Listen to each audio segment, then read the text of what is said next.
Now what you'll notice with the Paphiopedilum roots, straight away you'll notice that they're a kind of a gingery brown colour compared to white or green of the more common Phalaenopsis.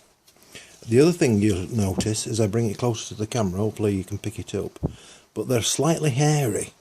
They're a little bit like velvet on the surface, and they do look strange when you compare those to Phalaenopsis roots, but it's perfectly normal. Any that are dead, you'll notice that they've got basically the outer sheath will have come off and you'll be left with just a thin, hard, wiry kind of a root. They can come straight off, but in this case everything's perfectly good. Very strange roots. The other thing you'll notice is that there's not as many roots as there is with a Phalaenopsis. Normally with a Phalaenopsis you have roots growing everywhere. With a Paphiopedilum, a slipper orchid, normally you've only got 1 or 2 roots per growth. So this plant has probably only got, I don't know, what's that, 6 roots in total. 2 short ones and a couple of long ones, and that's about normal. So don't be worried if you find that when you knock it out of the pot that you've only got 1 or 2 short roots, because that's perfectly normal. And as it's potted and left for a while, you know, several months, it will fill the pot with roots eventually. So it's nothing to worry about. That's perfectly normal, perfectly good healthy root system.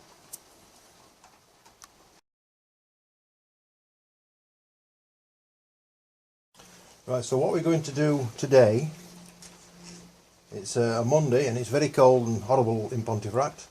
What we're going to do today, we're going to repot this Paphiopedilum or slipper orchid. In this case it's Paphiopedilum dianthum. I hope you can see that, or the double flowered slipper orchid from China and Vietnam. Lovely looking thing. So I'll put the label over there, and you'll notice the roots as I give you a close-up. Hopefully you can see. So we're going to start with a 12cm pot because it's a nice big plant, so it could take that.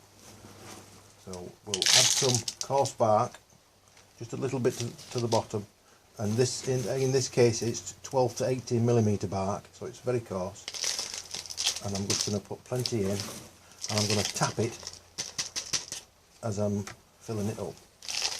And what that's going to do is it's going to, as we've said before, it's going to organise these particles of bark so that you don't end up with a loose plant at the end of it. Good tap.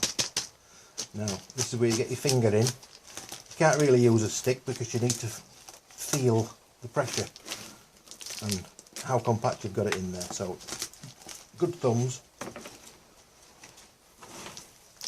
Keep going, fill it right up, another tap. You can't over compact this material because it's so coarse, but what you want to do is make sure that you've got the plant and it's not wobbling when you're finished. If it is, then it's going to take longer to get re-established. There it is, easy as that. We've got the name.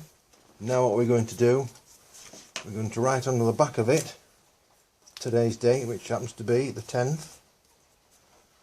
So 10th Sept 13. That's just so that you've got a reference of when you repotted it last. Put the name in the pot, give it a good soak, good water, and what I like to do is, as I'm watering it, fill it up with water and tap it, and you'll get any dust particle that's been stuck to the bark will wash out as a mud, and that will keep it nice and aerated in there rather than becoming overly waterlogged. So that's another little tip for you. And that's it. Hope you enjoyed that, folks. And you can buy these plants at orchidspecies.co.uk.